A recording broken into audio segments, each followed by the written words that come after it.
মেয়েদের বিয়ের পরে জীবন সুন্দর হয় তার ভালো একজন জীবন সঙ্গীর জন্য।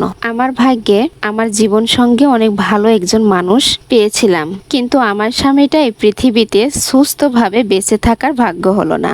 অসুস্থ দুঃখ তাকে খুব আপন করে কাছে টেনে নিয়েছে। ভিডিওটি লাইক শেয়ার করে অবশ্যই আমাদের পাশে থাকবেন আমার অসুস্থ স্বামীর চিকিৎসার জন্য। আসসালামু আলাইকুম বন্ধুরা, সবাই কেমন আছেন? আশা করছি সকলে অনেক ভালো আছেন। আলহামদুলিল্লাহ, আমিও ভালো আছি। সকালে মামি শাশুড়ির বাড়িতে গিয়েছিলাম পুঁইশাক আনতে। মামি শাশুড়িকে বলল পুঁইশাক কেটে নিয়ে যাও। পুঁইশাকটা ছিল চালের উপরে, আর অত দূর পারতে পারেনি, সেজন্য যেগুলো পারতে পেরেছি সেগুলো নিয়ে এসেছি। আর পুঁইশাকগুলো অনেক সুন্দর আছে।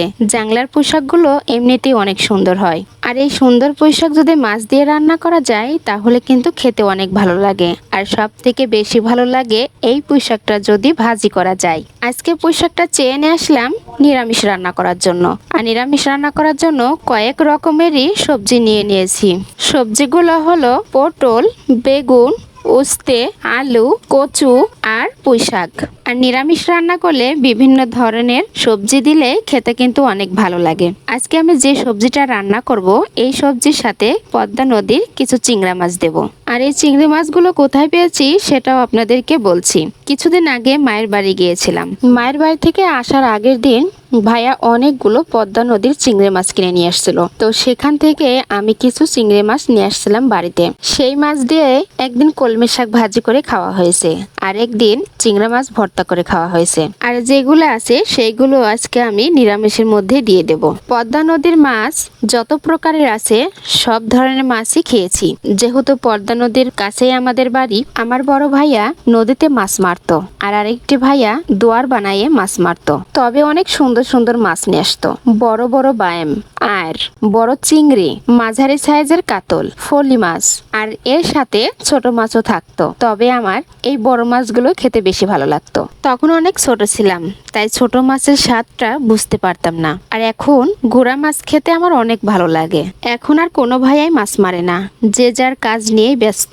সবজি রান্না করার জন্য মশলাগুলো বেটে নিচ্ছি। প্রথমে আমি জিরা বেটেছি, তারপরে কাঁচা মরিচ বেটে নিলাম। আর এই কাঁচা মরিচের সাথে যে লাল মরিচটা দেখলেন, এই লাল মরিচটা শুকনা মরিচ না, কাঁচা মরিচ পেকে গেছে, সেগুলোই আমি বেটে তরকারি রান্না করি। তরকারিগুলো কেটে ধুয়ে পরিষ্কার করে নিয়েছি, আর বাটাগুলো ভালোভাবে কষাই নিলাম। বাটা কষানোর সাথে চিংড়া মাছগুলো দিয়েই কষাই নিয়েছি। তারপরে যে সবজিগুলো কেটে রেখেছিলাম সেগুলো দিয়ে দিলাম। একটা মেয়ে সন্তান হোক কিংবা ছেলে সন্তান হোক, তাদের জীবন সুন্দর হয় তার বাবা মার জন্য। মেয়েদের বিয়ের পরে জীবন সুন্দর হয় তার ভালো একজন জীবন সঙ্গীর জন্য। আমার ভাগ্যে আমার জীবন সঙ্গী অনেক ভালো একজন মানুষ পেয়েছিলাম, কিন্তু আমার স্বামীটা এই পৃথিবীতে সুস্থভাবে বেঁচে থাকার ভাগ্য হলো না।